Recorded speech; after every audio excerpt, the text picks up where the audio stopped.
Let's talk about now what constitutes a good life and how to build it. I've got some things for you to consider by the time we finish here today, so take good notes. I've got a wide range of subjects that I want to cover, and let's get started. First of all, we're engaged here in the process of self-education. Self-education. Accelerated self-education can mean so much to your life if you get serious about the chance and about the opportunity. That's why you got to spend the money, got to spend the time, and got to go wherever ideas are being shared for the accelerated chance for your self-education to be meaningful to your future. Self-education. Here's a key phrase. It's not what happens to us that mostly determines our future. It's what we do with what happens. What happens has been happening for the last 6,000 years. Opportunity mixed with difficulty. The chances have come and gone. The spring has come and disappeared. The summer is here and then it moves on. The harvest is here, and whatever the harvest is, that is soon finished. And the dark night of winter comes, we get through that, now comes the next spring. The drama of life is continually unfolding, and the circumstances of life are about the same now as they probably were 6,000 years ago. People trying to get along, people trying to blend their talents together, build a country, build a community, raise their families, make life meaningful. That's been happening for the last 6,000 years. But at this moment in life, faced with some of the same challenges, same circumstances, same things, here's the big question: what can we do about it? What can we do with it? And we've got a chance to do something remarkable. We've got a chance better than anybody else to gather up information, send it out there so that people can make wiser choices and make their lives probably more meaningful in the short period of time we've got to be on the spinning planet than any other individuals have had for the last 6,000 years. We've got the chance to do that. But what I want to talk about here today is how you and I can personally gather up information so that we can make wiser and wiser choices about what to do with our own personal lives. What to do with this opportunity, yes. I'm going to talk a little bit about recruiting. I'm going to talk about, why multi-level, why network marketing. I'm going to talk about, a full range of things. But this is the big drama for us here at this moment. What can we do about our own personal lives? How we feel about it. Our own maturity about it. We've arrived at a pretty good time here. I've been around for a while. You've been around for a while. We've got some experience. We've been out there. You've been touching the people. You've been conducting meetings. You've gotten some feedback. You've been wrestling with the problems. You've been expanding the opportunity. We've now got some stuff to work with. We've got some stuff that we can refine. Here's a good phrase Mr. Schoaf gave me when I met him all those years ago. He said, what's easier to refine is experience versus conversation. Somebody says, well, if I go out and tell people this, what about this, what about this, what about this? Finally, you have to say, John, why don't you just go out there and talk to people and come back and tell me what's happened? It's easier to refine experience than it is conversation. Because conversation can go on for a day, it can go on for a week, it can go on for a month. You can play the what if game, what if they said, and then what if I said, and what if he did? And what if I didn't, and what if he did, and what if they did, and what if this? And you can develop the scenario on and on and on. Here's what you have to do to shortchange all that. Go get some experience. And then come back and say, here's what I said, and here's what he said, here's what I did, here's what they did. Now we can start refining it and make it meaningful to you. So we've got some experience now. You have not come from empty rooms. You've not come from an empty life. You have not come empty-headed. You have not come, just brand new saying, what's this all about? I mean, you've been out there, so you know what it's about. You know how it plays in Peoria, as they say in the political world. You know what the feeling is now on Main Street and some of the side streets because you've been out there. You've talked to the people. You've gathered up some business. You've got it underway. So what a good time to get together and see if we can't refine our experiences. So let's talk about that. First of all, you must be interested in your own personal future. Before you help anyone else, you've got to take care of yourself. I used to use the old expression, you take care of me, I'll take care of you. Found out how short-ended that was. Here's how I changed it to read, I'll take care of me for you. if you'll take care of you for me. I'll take care of me. I'll develop myself for you. If I become 10 times wiser, 10 times stronger, 10 times better than I am at the moment, think of what that will do for our friendship. So the best way I can help you is to help myself. The best way I can help you to grow is to grow myself, right? The best way I can help you out of the ditch is for me, first of all, to get out of the ditch. Then see if I can't lend a helping hand to reach down there where you are and give you a helping hand, get you out of the ditch. So we must be self-interested. But self-interest must be enlightened. Take these notes. This helped me all those years ago, that my own self-interest was okay. That if I was interested in myself, my life, my future, if I was interested in my health, if I was interested in myself, what life was going to mean for me, I found out that was okay, as long as I became enlightened in the process. And the final end of the enlightenment has to be this: everybody wins. And if you'll take that into account, it's okay to be self-interested if everybody wins. And I've just got a few notes for you to take here. Some of you that have been through my leadership before, we talked a little bit about this, but let me just refresh your memory. Enlightened self-interest is okay as long as everybody wins.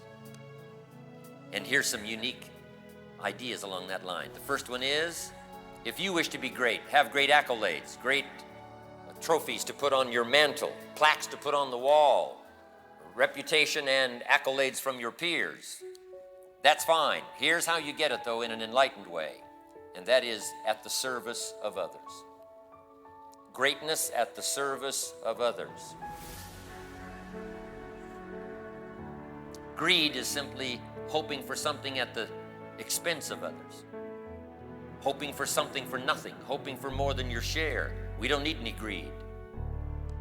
We should legislate against greed when it finds itself in collective places. You're right? Some people should go to jail. We don't need greed in the marketplace, contrary to the movie Wall Street. Greed is not what drives the market. Greed is the evil part that lurks there, as a bit of evil lurks in all of us. Because here's the ultimate goal of life. You might make this note here. The ultimate goal in life is to become the most of the good in us and the least of the bad in us. That conflict resides within all of us. So we must drive that dark side of our nature into a small corner. But now if you become enlightened in terms of self-interest, it's okay, because greatness at the service of others is legitimate, because everybody wins. He that wishes to be great, let him find a way to serve the many. And there's no better opportunity for all of you than to take hold of this opportunity and reach out and serve the many. I know you're on your way. Just start thinking in larger numbers. That is the key to greatness, figuring out ways to serve the many. Now here's how you get good at it. Start with one or two. Start with whoever's close at hand. Start with somebody next to you. Start with a neighbor, start with a friend, start with a relative, start with somebody. Pass along an idea to someone that's weary, the ancient prophet said, and you've done the greatest of deeds. Speaking a word in season to someone weary. It means start with one. Yes, I do a seminar. I had 2,500 the other night in Sydney, Australia. But it took me a while to get 2,500 people in a seminar. My first seminars were 25, 30, 40, 50, and 100. If you would have said, right, you got to go talk to 2,500, you wouldn't have been able to find me. I would have ran away. Couldn't have talked to that many people. But you can then, people now do come and say, Mr. Rohn, 1 year ago, 5 years ago, 10 years ago, 20 years ago, here's what's happened to me, thanks a lot. But guess how that all gets started? One at a time to begin with. If you sit down with someone tomorrow morning and have breakfast and recommend a book, recommend an idea, pass along something to them, they may well come back a year later and say, here's what's happened to me. And you know where it all got started? That breakfast we had the other morning when you said to me, read this book. I'm telling you, that led to another book, led to another book. That led me to take this class, and there I met this person, and then this happened, and this happened, and this went on, and guess what? This whole chain reaction started back when you took the time on a Tuesday morning to recommend a book. And you can have just as many accolades as I have. Yes, I've been out there for a while. Yes, my audience is larger than yours, but I'm telling you, where you get the practice is one-on-one. One-on-one. I love to talk one-on-one. I'm probably even better in smaller groups than I am in larger groups. I'm a lot more animated when the room is small, when there's just a few. In my enterprises, a lot more animated. I'm a lot more conservative at this podium. I'm a lot more conservative when the audiences are this large. But when the room is small, maybe once in a while you might have a chance to get in on one of my small rooms where I let it all hang out. But anyway, touching people one at a time to get the practice. Here's how you get the practice to speak to 1,000. You speak to 1, and you speak to 2, and you speak to 3, and you speak to 5. But here's what you must do. Speak with the intent of getting better, so that when the occasion calls for you to speak to 100, you'll be ready. When the occasion calls for 1,000, you'll be ready. Ready to serve the many. That's where fortune is. It is easy to earn a fortune if you render fortunes of service. And it's called legitimate fortune. You don't have to apologize for it. You don't have to feel bad about it. If you have served that many, then you deserve the fortune. You deserve the mega return. If you wish to be great, find a way to serve the many. Here's the next self-interest tip. To be ruler over many, you must be faithful with the few. To be ruler over many. Some of you have got visions here now of building a big organization, and well, you should have. With this opportunity, there's no reason why you cannot. Think in terms of 10, and then 50, and then 100, and then 500, and then 1,000. Before too long, there's going to be some of you, your own organization, when you call a meeting, will be this size.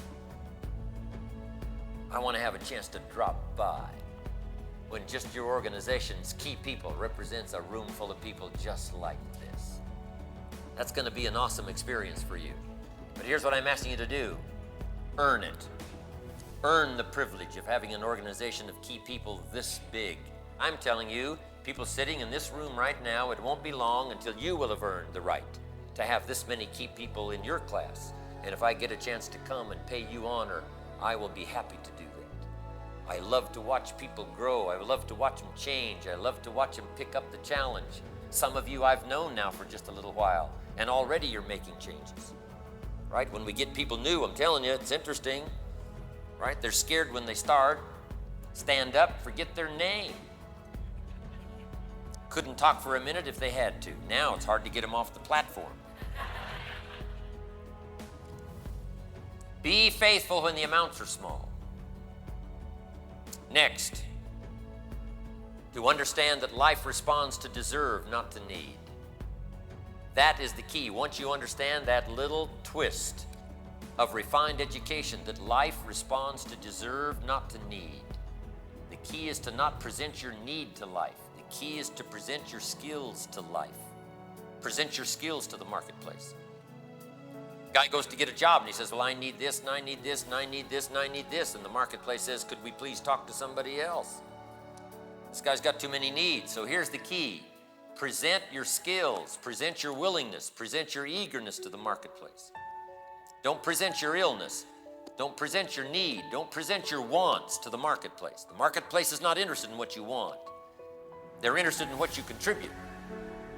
And if you switch around and say, I'm going to whisper my wants to the people who understand, and I'm going to share my skills with the marketplace who needs my services. So life responds to deserve, not to need. The great law of the universe does not read, if you need, you will reap. Here's how it reads, if you plant, you will reap. Finding ways to plant. That's what this session is all about. Finding some extra ways to plant more diligently, to plant more efficiently, to plant more consistently, to plant more enthusiastically, to refine the planting until a little planting now yields a lot bigger harvest than a lot that was carelessly done maybe 6 months ago. That's what this is all about, the refinement of your time, the refinement of your activity. But here's the key. Bring your seed to the marketplace. Not your need. Hide your need and show your seed. Bring your skills. The marketplace will respond. The need is already there. We don't have to worry about the need. Somebody once gave this secret to success. Let me give it to you. It's in a few simple parts. Here it is. Number one, if you want to be successful, find a great human need. Find a great human need. Now, we could go through a long list of human needs, right? Humans need liberty. Humans need food. Humans need shelter. Humans need information. Humans need a support system, especially in those early years. Humans need friendship, camaraderie.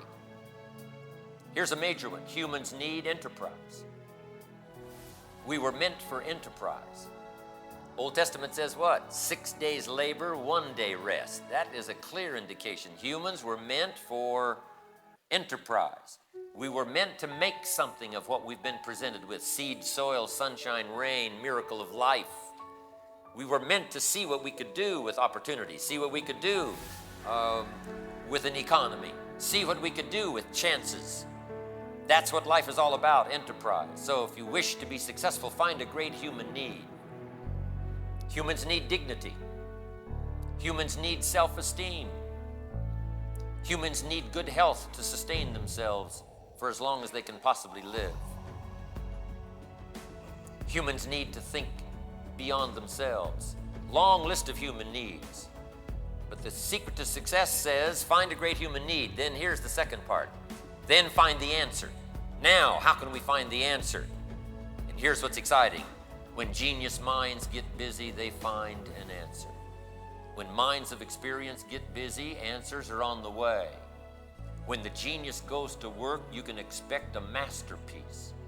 When a genius begins his task, you can expect a corporate work of art. When genius begins to work, you can expect harmony and symphony. When genius goes to work, good health is soon to follow. When genius goes to work, organizations can be created.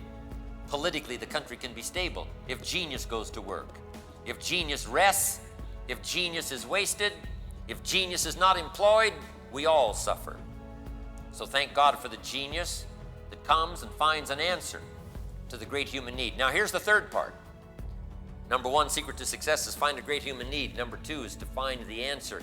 And here's number three, to take the answer in quality and quantity of service to the marketplace. To take the answer in quality, and that's up front here, quality service. That's got to be up front with you, quality service. A good idea in the hands of a careless person does not serve the country well. A good idea in the hands of someone who lets it slip, lets it drift, tarnishes it with immorality, I'm telling you, does not serve the country well. But a good idea in careful hands, a good idea interested in quality service, and then the next word was what? Quantity. Really pouring it on. See how many numbers you can put together. See how many people you can reach. Start thinking in terms of, instead of 5, think of 50. Instead of 50, think of 500. Instead of 500, think of 5,000. And soon you'll be able to think of 50,000. You'll be able to think of 5 million. I'm asking you to do that. Find a great human need. Find the answer to the need. Take the answer in quality and quantity of service. And then here's the last part. To as many as you can reach in a lifetime. Why not make a good idea a lifetime quest? As many as you can reach in a lifetime. Now maybe it's a lifetime that you want to participate, but at least an extended vision on out there that calls forth the best in you of training, laboring, developing, finding out what's possible and what you could possibly do with it. Find a great human need, find the answer, take the answer in quality and quantity of service to as many people as you can reach in a lifetime. That we call bringing value to the marketplace. And then if you do that, here's what happens. You deserve the reward. You deserve the fortune. You deserve the return.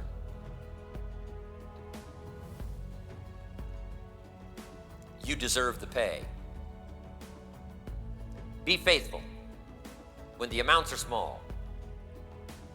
But take up a cause, take up a great human need that's already got now a ready answer. The answer is in the making, yes. The answer is in the development stages, yes. The answer is going to be refined, yes. But there's enough of an answer here now to bring great service to the people in the marketplace. Be faithful. Deserve it. And the return will be yours.